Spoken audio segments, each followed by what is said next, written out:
Hello dear students, welcome in today's English video lecture. Students, in last part we have started our lesson 1.6 Into the Wild. In first part we discussed how the writer lost in the jungle and how it was very difficult for him to go back to in the village. Now again we are going to continue in today's lecture the remaining part of the lesson. In last part we discussed that writer met a person called Raju, and when writer saw Raju he felt quite comfortable because now he was not alone. He was having a person with him called Raju. But after some time, after walking few steps, Raju was going to apart. Let us discuss now. There was one tiny track that broke out of the main trail. Tiny, small. Trail, narrow path, road, छोटासा असा रस्ता पाऊलवाट पायवाट. So there was a small tiny track, छोटासा जाणारा एक रस्ता असा main रस्त्यापासून होता. It will take this route. I will take this route. You go straight. So Raju was going to apart. So what did he say? He said that to writer, you take this path. I am going to take another path now. कारण दोघांचे रस्ते वेगळे वेगळे असल्यामुळे, destinations वेगळे वेगळे असल्यामुळे तो राजू जो आहे तो वेगळ्या रस्त्याने गेला आणि त्यानं रायटरला वेगळ्या रस्त्याने जाण्यासाठी सांगितलं. I kept walking straight until I climbed familiar hillock. Hillock, small hill, छोटीशी टेकडी म्हणूयात त्याला आपण, हिलॉक. थोडंसं अंतर चालल्यावर त्यांना समोर एक टेकडी दिसली आणि त्या टेकडीवरती चालायला लागले. I crossed the cement pillar and stones stocked by forest department corporation to mark the boundary of the forest compartment. After walking again few steps there was one cement pillar. एक सिमेंटचा पिलर होता आणि त्याच्या बाजूलाच forest डिपार्टमेंटनं दगड रोवून ठेवले होते. आपण त्याला मैलाचा दगड म्हणतो किंवा काही मार्क केलेला दगड असतो. तर हा जो दगड होता तो फॉरेस्ट डिपार्टमेंटची बाउंड्री जी आहे ती संपण्याचा दगड होता. So he found that stone and the pillar. He crossed both of them. Then what did he see again? He took another trail after climbing down, walked across a beautiful mahua tree loaded with reddish brown leaves. काही अंतर चालल्यानंतर पुन्हा त्या रस्त्यावरून थोडे ते खाली उतरले आणि एक मोठंच्या मोठं मोहाचं झाड होतं. मोह नावाचं झाड असतं, त्याची पानं ब्राऊन, रेडिश ब्राऊन असतात. तर ते झाड जे होतं मोठंच्या मोठं ते पण त्यांनी क्रॉस केलं. And he saw that the ground under the tree was cleaned very well. The thought instantly flashed in my mind, I have lost my road, my way. नेहमीच्या वावरामध्ये असलेल्या जागा आपल्याला माहिती असतात, पण एखादी नवीन जागा आपल्याला लगेच क्लिक होते की this place is new for me. तसंच रायटरचं पण झालं. त्यांनी ते झाड पाहिलं, झाडाच्या खाली सगळं स्वच्छता केलेली होती, त्याच्यामुळे रायटरला लगेच क्लिक झालं की this is not familiar place. म्हणजेच काय की मी रस्ता चुकलो आहे. So next moment I found another dusky trail. After means he went quite few steps ahead and he saw a dusky trail. Dusky means quite faint, अस्पष्ट, खूप न वापरत असलेला, वापर केलेला नसलेला रस्ता. असा एक डस्की रस्ता त्यांना दिसला. Hastily, hastily, quickly, rapidly, hurriedly, खूप पटकन. Hastily I took that trail which took me from a narrow gorge to an open field. Gorge a narrow gully between hillock. दोन टेकड्या असतात, 2-3 टेकड्या, आणि त्या टेकड्यांच्या मधली जी खिंड असते, दरी असते खालची पूर्ण, त्याला म्हणतात गॉर्ज. सो खूप पटकन घाईघाईनं त्यांनी काय केलं की त्या रस्त्याच्या जाताना रस्त्यावरून ज्या टेकड्यांच्या मधली जी दरी होती, खिंड होती, जी समोर ओपन होत होती, तिथून त्यांनी जायला सुरुवात केली. Hastily I took the trail which took me from a narrow gorge to an open field. The area was surrounded by hillocks of dry, deciduous tropical forest. So when from where he was walking, there were some hillocks and dry deciduous tropical tree. म्हणजे काय? Deciduous म्हणजे काय? ऋतूनुसार पानगळ होणारी झाडं जी खूप घनदाट असतात, मोठी मोठी असतात, भरपूर पानं असतात, सावली देणारी असतात, पण ती सिझनेबल असतात.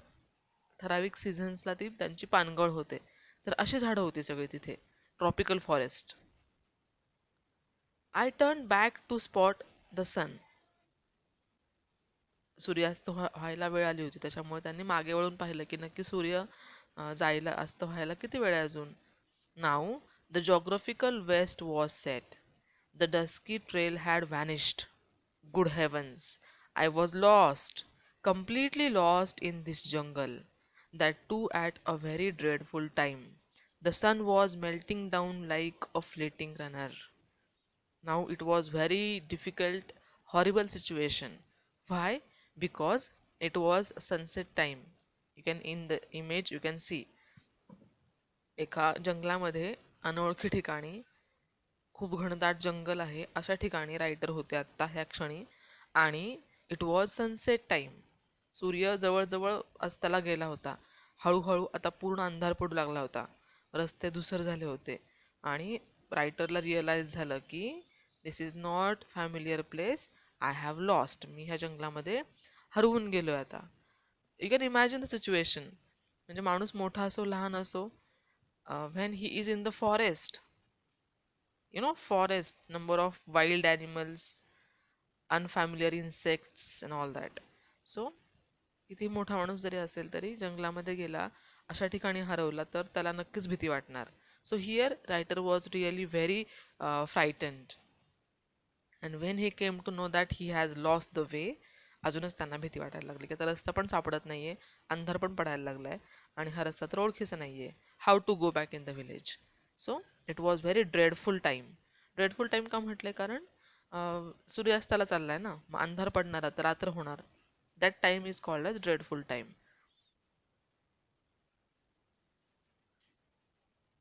Soaked in my own sweat, I felt like shouting to my heart's content. But there was no other soul to listen to my sound in this wilderness. I had two bags with me, the Shabnam bag having the camera, and the other was small colorful handmade bag used in village to carry tiffin. Now you can see in the image, actually this is daytime image photograph, but you can imagine the situation. जंगल म्हटले कसं घनदाट असतं, भरपूर झाडी, रस्ता नाही, काही नाही, आणि रायटर अलोन.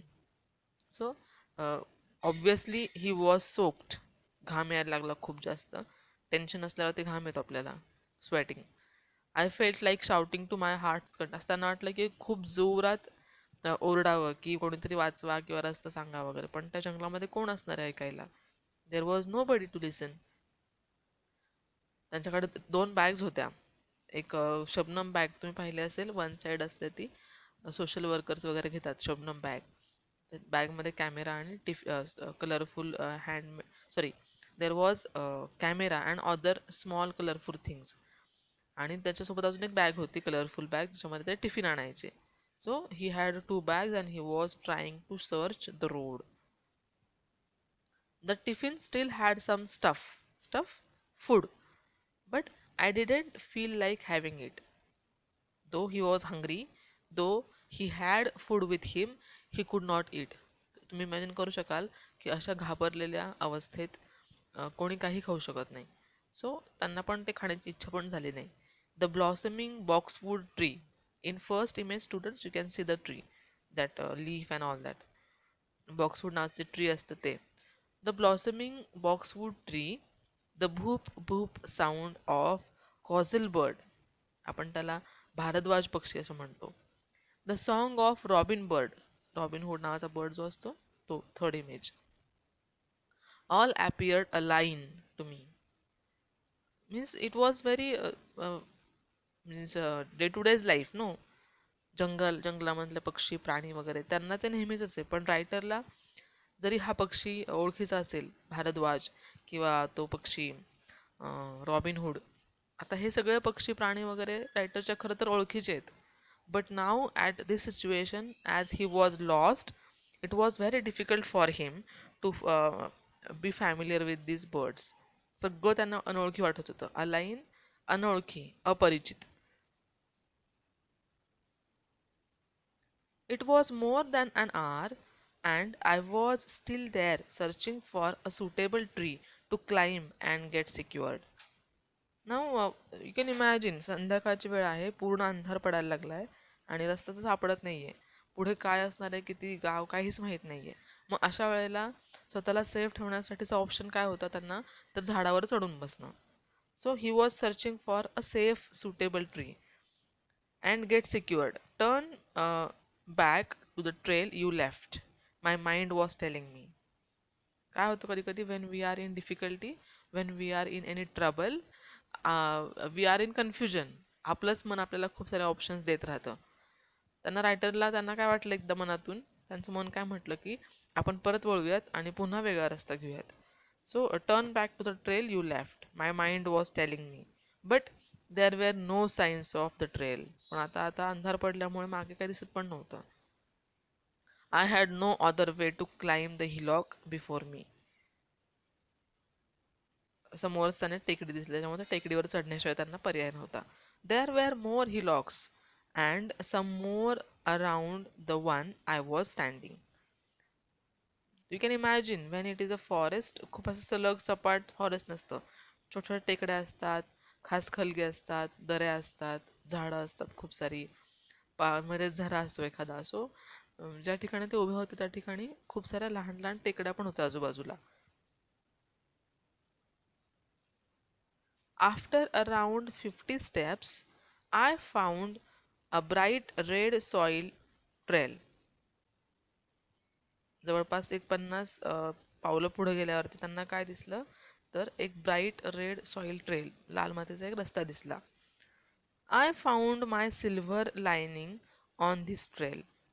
हां, here now he was having one sign. Sign म्हणजे त्यांना एक ओळखीची खूण वाटली. And what was that familiar sign. इथं सिल्वर लायनिंग का म्हटलंय, ओळखीची खूण. There were marks of bicycle wheel on this trail. या रस्त्यावरून त्यांना काय दिसलं, तर सायकलच्या चाकाचे खुणा दिसल्या. That was a big consolation for me. It was very big consolation. Consolation, a kind of prize, a kind of good thing, एखादी चांगली साईन, एखादं चांगलं घटना म्हणूयात त्याला आपण. There must be a village nearby. अर्थात ज्या अर्थी सायकलच्या खुणा आहेत, पाऊलवाट आहेत, त्या अर्थी जवळपास वस्ती असायला हवी. I reassured myself. More questions resurfaced. How far is the village and where, in which direction. Immediately त्यांच्या मनात खूप सारे प्रश्न यायला लागले. जसं त्याने तो रस्ता पाहिला, सायकलच्या खुणा पाहिला, त्या क्षणी त्यांच्या मनामध्ये खूप प्रश्न आले की आता गाव असेल का जवळ, मग किती जवळ असेल, कुठल्या दिशेला असेल. मग number of questions. I climbed one more hillock and tried to locate signs of human civilisation. अजून एक टेकडी चढले आणि समोरच त्यांना काही मानवी वस्तीचे खुणा दिसल्या. My legs were trembling. Trembling, shaking, थरथर कापणे म्हणतो आपण त्याला. ऑब्व्हियसली यू कॅन इमॅजिन ही सिच्युएशन. कोणाची ही सिच्युएशन हीच असू शकेल किंवा होईल की जंगलामध्ये हरवलो आपण, रस्ता सापडत नाहीये, अंधार पडलाय, खूप सारे वाईल्ड ॲनिमल्स आहेत जंगलामध्ये. त्यावेळेला ऑब्व्हियसली आपली situation will be the same. Legs were trembling. As I reached the top of the hill I jumped with joy. Now he was on the top of the hill. Obviously, as he was on the top, he could see the surrounding, means the area surrounded by the hill. त्या टेकडीवर चढल्यावर त्यांना पलीकडची बाजू दिसली किंवा आजूबाजूचा परिसर दिसला आणि ही जम्प्ड विथ जॉय. खूप आनंद झाला. व्हाय? I heard the sounds of people talking in the loudspeaker. In a jiffy, joy, I ran down the hill towards the sound of full vigor. I stumbled and fell down. You can imagine situation. जे जवळपास मरणातूनच परत आले ते, कारण जंगलामध्ये थांबावं लागलं असतं रात्रीची वेळ असल्यामुळे. तर माहीत नाही वाईल्ड ॲनिमल्स किंवा insects, snakes and all that काय झालं असतं. त्याच्यामुळे जवळपास नाव ही वॉज सेफ, कारण समोरच लोकवस्ती होती. लोकांचा लाऊडस्पीकरवरती बोलल्याचा आवाज येत होता. So, in a jiffy, that joy, writer went down the hill towards the sound with full vigor. I stumbled and fell down. ते एकदम असे छान आनंदामध्ये होते, त्याच्यामुळे ते मी सुटलो असं म्हणत ते खाली बसले. I saw droppings of blue bulls near by. नीलगाई म्हणतो आपण ते जवळपास होत्या. Struggled stood up and decided which direction to move on. The sign of civilisation were visible. आता आता अवघड नव्हतं, कारण समोर खुणा होत्या की वस्ती कुठल्या बाजूला असेल वगैरे. सिव्हिलायझेशन, लोकवस्ती. You can see in the image some people and bull and all that.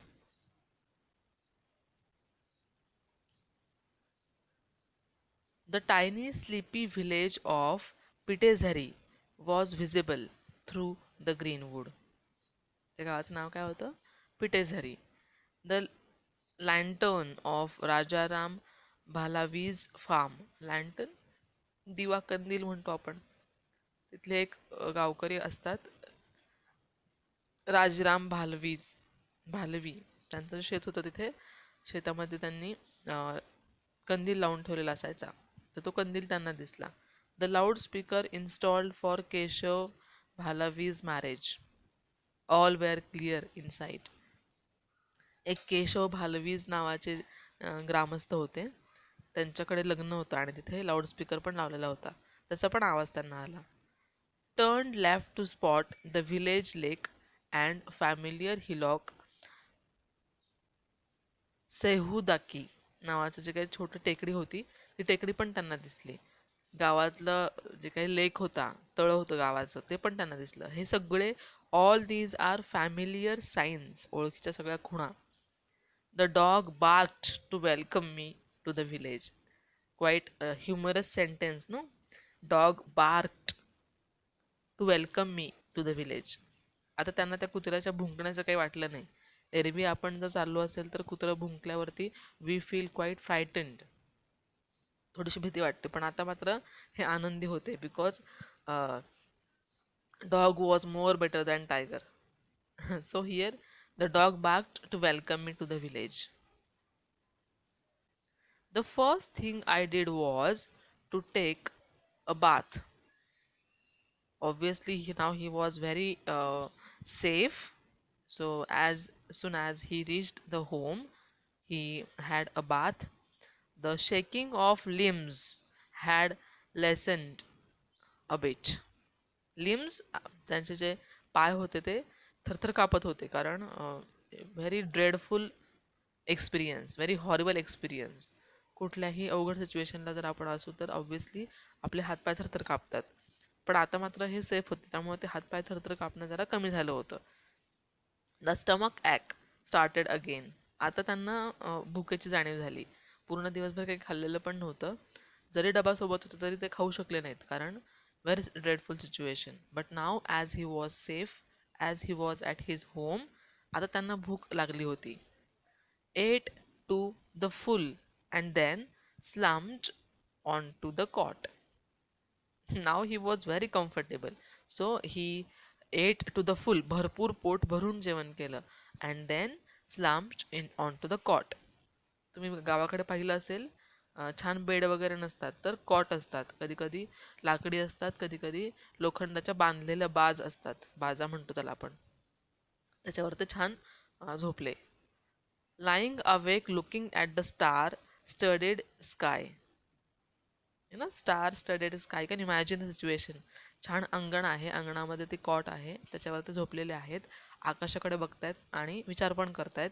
आणि आकाश कसं आहे तर स्टार स्टडेड, भरपूर चांदण्या असलेलं, स्टार असलेलं आकाश. I spoke to myself, आणि ते स्वतःशीच बोलले. काय, what did he say? There still exist a jungle where we can get lost in, isn't this our good luck? Now, students, this statement, this sentence is very significant, very symbolic. Why? All we are living in the cities, suburban areas, or villages, but now there are no jungles around us. We are learning, we are studying the concept jungle in only books or in movies. खरं जंगल काय असतं हे आपण कोणीच पाहिलेलं नाही आहे. आणि म्हणून रायटर पण, he is from the city area and now he was living in that forest, that village near by the forest. आणि ते सगळं एक्सपिरियन्स करत होते. आणि आता आज त्यांना जो अनुभव आला, त्याच्यावरून त्यांना असं वाटलं की yes, still there are some forest, jungles, आणि आपण अशा जंगलामध्ये हरवू शकतो. कारण इथून मागच्या ज्या पिढ्या होत्या आपल्या, all of them they were lucky because they were experiencing the jungles, forests, wild animals and all that, all those things. पण आपल्या पिढीतले लोक सगळे जे आहे ते सगळे, आपण हे सगळं फक्त ऐकत असतो, पाहत असतो मूवीजमध्ये वगैरे किंवा बुक्समध्ये वाचतो. आपण कोणीच बऱ्यापैकी हे एक्सपिरियन्स नाही केलेलं, हा अनुभव. रायटरनी पण मे बी केला नसेल. पण आज त्यांना जो अनुभव आला त्याच्यावरून ते म्हणतात की yes, there are some jungles still, आणि आपण त्यात असं हरवू शकतो. किंवा actually it is our good luck that we have jungles, forests. So, this was the first part from the book Lost in the Jungle. I hope you might have understood the lesson. In next lecture, we will discuss the remaining part of the lesson. Thank you very much.